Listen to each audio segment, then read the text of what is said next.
Hello and welcome to the wrap-up on UCFM, your on-air bulletin for all the latest in news and events from across the UC community. It's week 11 of Semester 1. I'm your host, Ben, and I'm joined by two other hosts today, Tobias and Bonnie. How's it going, guys? Very good. Yeah, it's been going all right. I mean, we're sort of approaching the end of the semester now. How are you guys feeling about your final assignments? Well, I found out yesterday that an assignment I thought was due in 2.5 weeks is due in 1.5 weeks, and there's a lot to do, so... I have a couple of assignments that are due in, let's just say, 1.5 weeks. There's a lot to do. Yeah. Well, what's happening on today's show? Well, on today's show, we'll be chatting with Brit Champness from UC Marketing about the uni's new You Can at UC brand campaign. Later on, we'll hear about the UC Drama Club's recent Pride and Prejudice production in our weekly campus spotlight. We'll also have the latest community news and weekly events guide. Before we get into it, just a few quick reminders. Follow our socials at UCFM_87.8 to keep up to date with everything happening. And join the conversation today by sending us a message during the show on our text line 0415 774405. And if you haven't already, you can tune in to UCFM live and from anywhere by downloading the iHeartRadio app.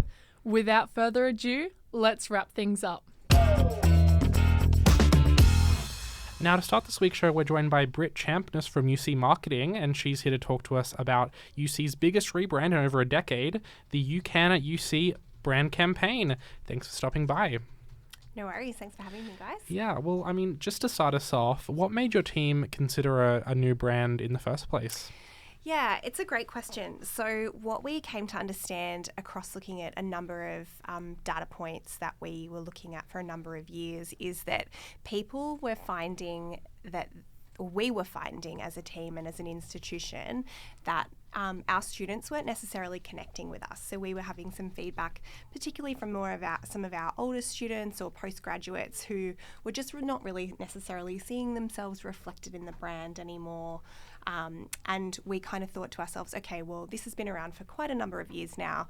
Let's shake this up and really get into something sort of new and different, a different space for us. Yeah, and what did the actual development look like when creating the new brand? Yeah, great question. So what we did is we worked out with a number of creative pitches. So we did a pay-for-pitch process where we engaged with a number of agencies, creative agencies across Sydney, Melbourne, Canberra, so nationally, to make sure that we were getting a really strong creative approach. We pay them for their pitch because we value people's time and money, and I'm sure as creatives we've all been taken advantage of every now and again, so making sure that we're paying people for their time and creativity is really important to us at UC. From there, each agency developed a couple of concepts based on a brief that we wrote. So the brief that we provided them was on a number of sort of research themes and data points that we provided. We talked about what we wanted to retain, which was our UC blue, which everybody knows and loves. It's also everywhere, so we didn't want to have to deal with a whole new colour palette completely changing up exactly who we are. We also wanted to maintain our logo, our UC star. That's really important to us, also being everywhere. From there, the agencies went away, they developed up a couple of concepts, and then there was a panel of assessees across the university who all reviewed the agency's pitches, and then that was refined down further to two successful or competing pitches. From there, we took both of those ideas and concepts out to our students, and some were current students and some were prospective students. So we were sort of looking at whether they felt like they could relate, whether they saw themselves in that, if it would change their mind about studying at UC, and generally sort of what they thought about how it made them feel. From a brand perspective, we have known that leaning in and helping someone identify with us and their values is much more about an emotive response rather than making that connection mentally and through practicality. All those things are also really important to us, and we deliver those in spades, but making sure that they wanted to study with us and they believed in us and saw themselves there was really crucial. So from there, one of the concepts was a really far and away winner, and we were really excited to sort of deliver that You Can campaign when it launched at the start of April. Yeah, and as you said, you obviously did come to the You Can at UC campaign. Tell me about the ideas behind the campaign itself. Yeah, for sure. So one of the things that was really important, like I spoke about, was building that emotional response with our prospective students, their carers, their influencers, anyone who's sort of in that sort of space.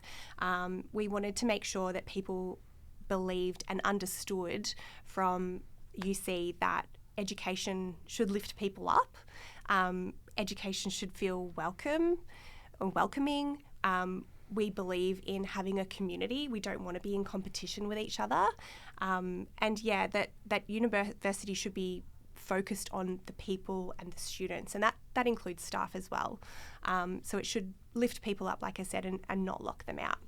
So the You Can approach was sort of looking at all the things that you can do as a UC student and what we will do to back you with your grit and determination, as well as recognising that not everyone has a seamless or easy journey to attend a university. You might be first in family to go to university. You might have either some kind of disability, whether that's a physical disability or a mental disability or some kind of unseen medical issue that has previously made you feel like you didn't have the same opportunities.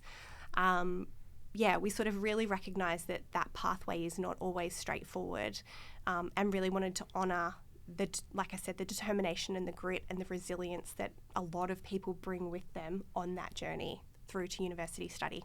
Yeah, and how have you found the response to the campaign since you rolled it out just a couple of weeks ago?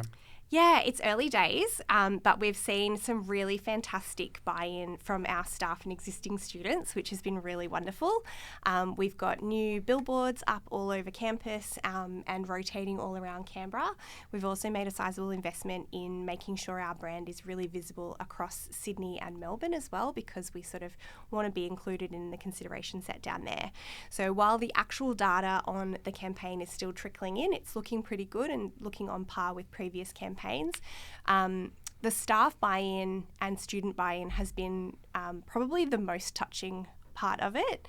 I think that for such a long time, the UC brand was really cool and great, but very much positioned itself as a kind of younger, cool university, maybe more relating to school leavers, or kids straight out of high school, someone a bit more young, preppy, and we know that none of us are always young and always preppy. So we sort of wanted to have something a little bit more mature that related to more people, and everybody so far, touch wood, has really loved it, which is really exciting to see. Yeah, and I mean, I guess I'm very interested in the fact that we've sort of approached this not everyone's story is the same.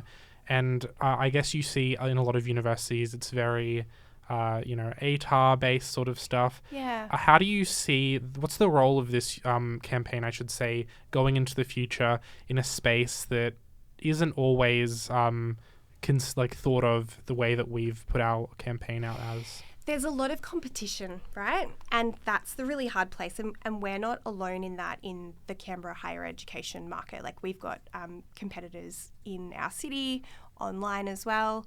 But one of the things that we truly believe and is embedded in the way our staff act and our students relate to each other, and all of our faculties and executives and everybody kind of works, is that we have a belief in potential and a belief in people, and that once you have made that call, we're in your corner. Like, we're going to lift you up. We're going to help you get where you want to be, whether you have come in a straight line, whether you got 99.9 on your ATAR, or whether you came through a pathway program, or maybe you've been stacking shelves at Woolies for 10 years and you've been a manager over there at Macca's or something, and you can use that work and life experience to come to university. It's about recognising that the support and intelligence and life skills that everyone has is different, but that's what makes us stronger and better moving forward. And one thing that I also found interesting when I was just reading the press release about this, all of the areas that you've put the campaign out in do you have, maybe you don't have a list, but where can people find all the new ads that we've just put out? So, well, I have an exhaustive list of out-of-home billboards and banners. There'll be some going up on the Hume Highway up on the way to Sydney, so keep an eye out for them. We've got some heading out west towards Wagga.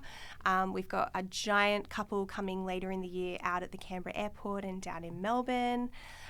There's a lot of online, so you'll be seeing our digital and social ads across news sites, websites, as well as social media, so LinkedIn, Meta, Snapchat, TikTok, all of those kinds of places. If you really want to have a quick look, you can duck up to the bus stop up on Hayden Drive opposite Radford. There's a beautiful shot of our single mother and her daughter. I say that in inverted commas because it's actually my daughter. Wow. Who are saying there's no deadlines in life. So just because you're a single mom or you've got kids or whatever it is, it's never too late to study. Yeah. Well, I guess on that note, thank you, Brit, for joining us on the wrap up. You're so welcome. Thanks for having me. Thank you. And I guess on that note, guys, have you seen the new campaign out and about? Yeah, I have. I certainly have. I think I really like it. Yeah, me too. I love all the new colors. I love the new fonts. Yeah. I guess those are the new things that I just listed. Yeah. Well, I mean, AJ is sitting with us as well. Tell me what you think of the new campaign.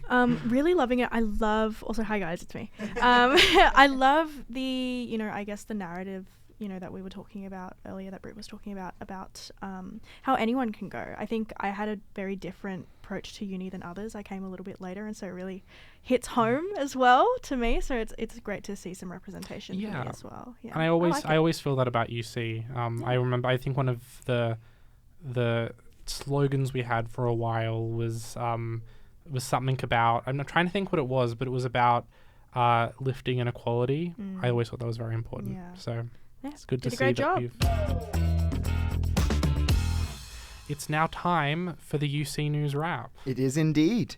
First off, study site Chegg has been ordered to pay $500,000 and a further $150,000 in legal costs following proceedings by the Tertiary Education Quality and Standards Agency. The Federal Court of Australia found that Chegg contravened academic cheating laws through its expert Q&A service, which allowed subscribers to submit questions to the site and receive answers back from experts. The finding relates to 3 specific instances in 2021 and 2022 where students from Monash University were given assessment answers through Chegg. This case is the first time a company has been found to have breached new laws introduced in 2020 that prohibited the provision of academic cheating services. Now, I'm not going to ask if you guys have used Chegg, but do you know anyone who has used it before? Can I speak? Yeah, passing over to AJ. Yes. Really? Yeah, but I don't know anything about it. I don't know. Well, because I've never used it, but because all I know about it is that their business model is very affected by AI. Damn. I will say Damn. ugly. Yeah, damn. Ugly. I will say ugly name. Okay, I don't like Chegg. I don't like Chegg. It sounds like egg and something else together. It sounds gross. Anyway, so cheese egg. so you've known someone have you guys known anyone who's used Chegg before? No, not me. Yeah, me neither. But I feel like it's probably more of an American thing. Yeah. They only found 3 instances. Maybe there was more. But anyway, what else is on the news today? Well, Anglicare Australia has found a significant lack of affordable private rentals for... Sorry, it was private. That was my fault. Continue. That's okay. Private rentals for Australians on Centrelink. Anglicare assesses 50,000 rentals listed on realestate.com.au during a recent March weekend as part of their latest rental affordability snapshot. They found no affordable listings for single people on youth allowance and only 1 for those on job seeker. For those on the disability support pension and the age pension, affordable listings totaled 17 and 88 respectively. Anglicare also reported that dual income households in full-time minimum wage work now face limited access to affordability housing, with only 15% of listings affordable. The report argued the modern housing crisis has not come from nowhere. It has developed over decades as governments have stepped back from direct provision and expanded incentives for private investment. I don't know about you guys, but I will say I still live with my parents because it's expensive. But I know AJ lives by herself now. Tell me about your experience. Best time of my life living alone. But it shouldn't feel like a privilege to be living in a tiny shoebox for $312 a week, I will say. Yeah, it is so unaffordable to be living at home at the moment, and I do empathise with people who cannot afford Certainly. it. I mean, I'm very lucky to have parents who let me live with them, and someone because I'm from Canberra as well. Exactly. But yeah, it's just so expensive. How about you guys? Do you guys live in a rental? I moved from rural New South Wales and I got a lot of youth allowance, and I was lucky enough to find a rental just across the road from the uni. So I think I'm doing pretty well for prices, because considering what I've seen on campus. Yeah. But yeah, what about you? Oh, the bank of mum and dad support my living at home still, so I'm lucky as well. And I'm not moving out anytime soon. Yeah, well, I mean, yeah, as the news stories, it is very expensive. As AJ very much knows. Yeah, life is expensive. Unfortunately, this is the price of being an adult. Well, so yeah. that's unfortunately the biggest the biggest cost of life is housing. Yeah, sucks. Anyway, moving forward. A series of raids on 6 Canberra businesses have seized over 450,000 cigarettes. The raids form part of a joint operation by the ACT government and the Australian Border Force targeting Australia's illicit tobacco trade. The operation also managed to seize 26 kilograms of loose-leaf tobacco, 6,000 cigars, approximately $27,000 in cash, and over 1,600 vapes. This recent operation comes as the federal government targets illegal tobacco and vape sales with increased penalties and police powers. Josh Reinhardt, the ACT Commissioner for Fair Trading, has said the government will continue its efforts in the ACT. Quote, retailers can expect that we will continue to be out there in the coming months. And that's... Oh, sorry. No, continue, as you were saying. I was only going to say, and that's the latest news affecting the UC community. Sorry about that, guys. I was just going to say... I thought I'd add that because I don't know about you guys, but I know a couple people who probably would have bought some of those illegal cigarettes if they weren't stolen. I will Not say stolen, it's seized. It's stolen stock. No. I will say very expensive to buy cigarettes in general. I don't blame the people for going to these illicit places. Yeah, well, that's why it's we such a don't big condone. thing. We don't condone. We don't. Obviously, UCFM does not condone going to illegal places, but yeah, they're everywhere. Yeah. So easy to get them, man. It's not good. Anyway, Yes. that's all. Anyway. That's all. It's now time for our campus spotlight. This week we're joined by Alyssa, one of the leads from the recent UCDAC production of Pride and Prejudice. Thanks for coming into the studio. Hey, thanks for having me.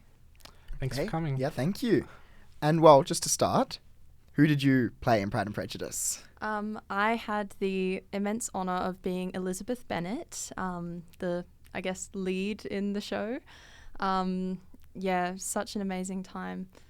Yeah, that's fantastic. And so, well, how was your experience performing as Elizabeth Bennet on stage? Yeah, it was wonderful. I truly love this club so much. I've been a part since my very first year of uni. Back in 2024, I joined and I've been in every single production thus far. So it was really great to get to play the lead in this. It really is just such a welcoming group of people.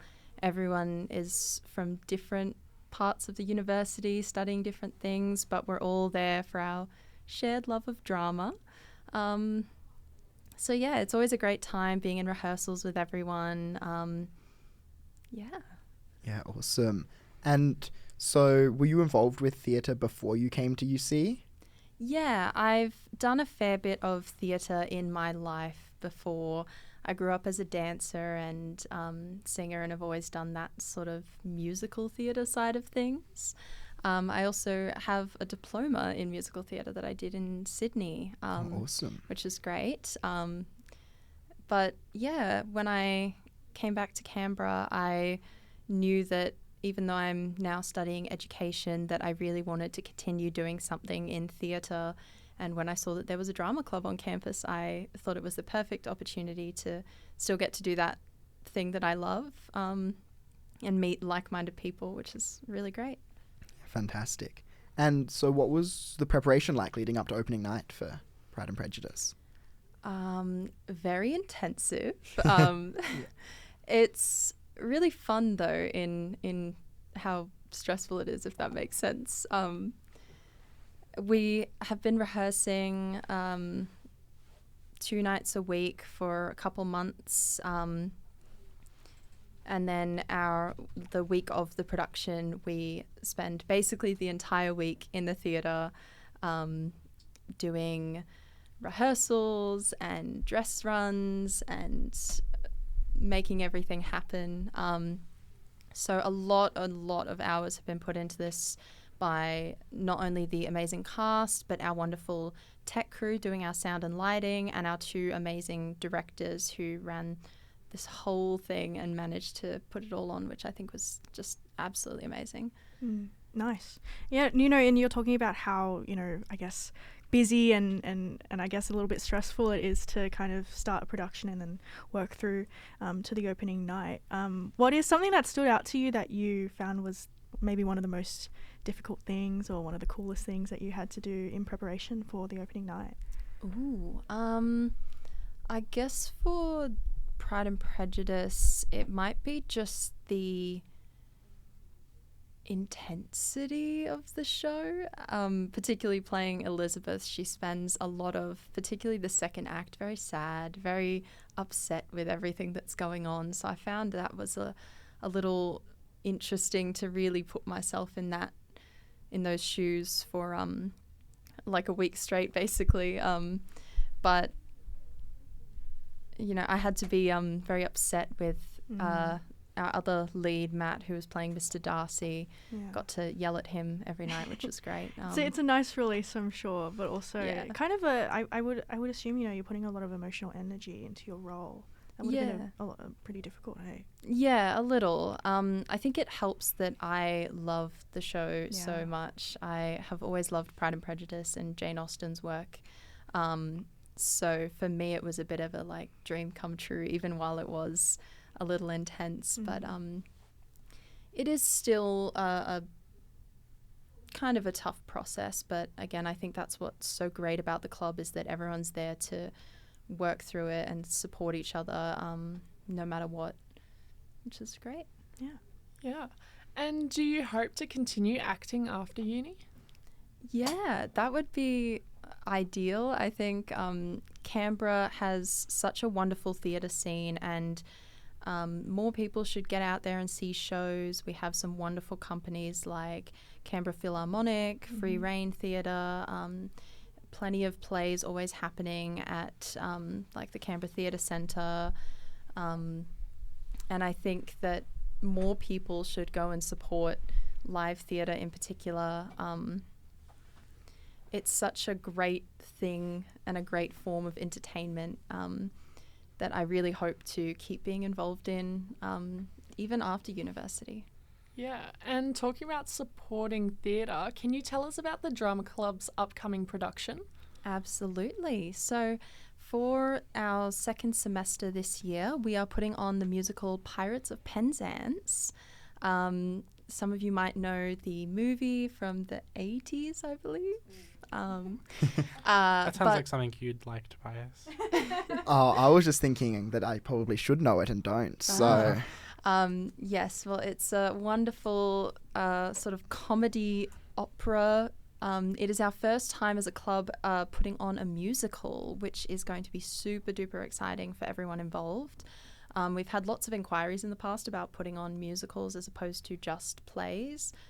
We have done pantomimes in the past, usually around the holiday season, but putting on a full-scale musical is going to be our first venture into that. We have already had our audition process, but we are always looking for more people to help out.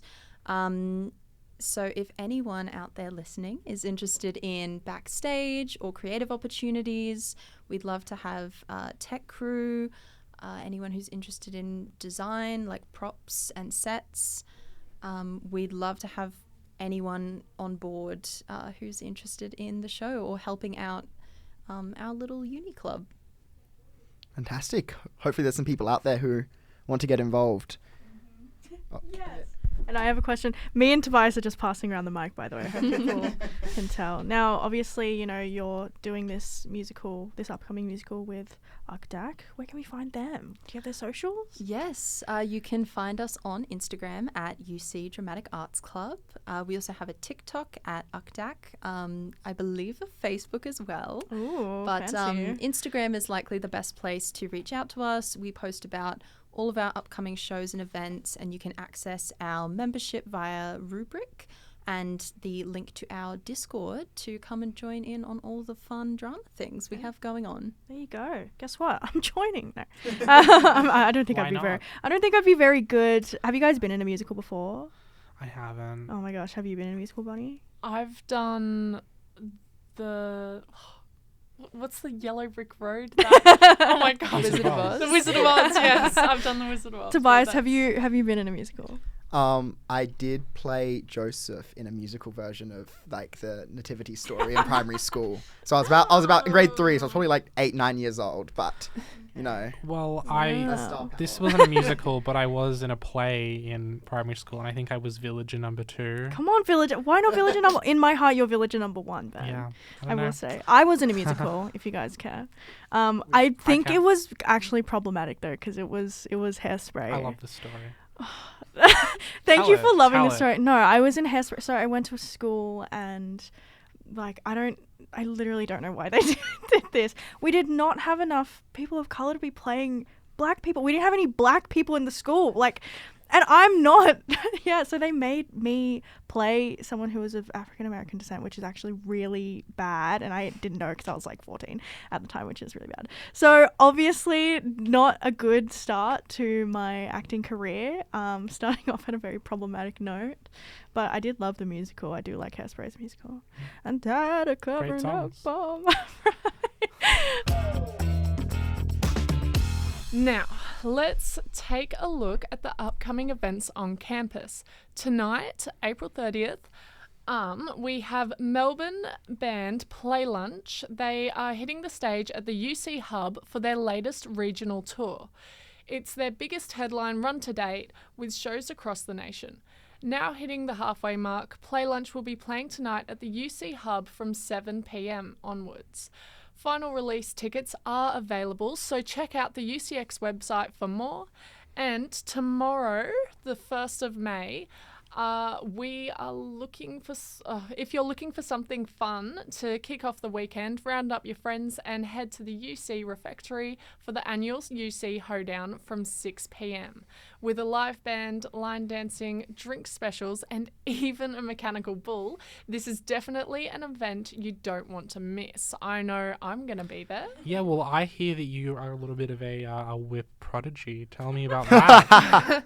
I am growing up in rural New South Wales. I did have my fair share of whip cracking on a farm, and so I brought that with me to uni, and they had a bit of a, and last week they got me out in the refectory doing whip cracking and teaching students who were passing by to crack a stock whip, which was really fun. So I reckon I will be bringing the whip down to Of course, the bar. I'm definitely going to be there. I know you're going to be there, AJ. Maybe we can get Tobias there too. I'm already planned my visit. Oh, I've been outfit planning for the mechanical bull riding. I need to still get a hat. I don't have one, so we'll see what happens between now and then. But anyway, on Saturday, March 2nd, UCOT is running on Saturday, May 2nd. Thank you. UCOT is running a free Reformer Pilates session at the Studio Pilates International. It's a great chance to reset after the week, build some strength, and try out Reformer Pilates if you're new to it. Limited positions are available, so get in quick. You can find out more details on the UCOT rubric page. Limited positions, so they're only doing a couple of different poses, or Yeah, no, that's what I meant. yeah, okay. Limited tickets are available, so check it out. On Sunday, May 3rd, UREC is heading out for 10-pin bowling over at Kingpin in the city. If you're looking to take a step away from uni for a bit, unwind with friends, and knock down a few pins, UC Rec has got you covered. This event is open to all students and tickets run from $15 to $20, so check out the UC Rec rubric page if you're keen on a game of bowling this weekend.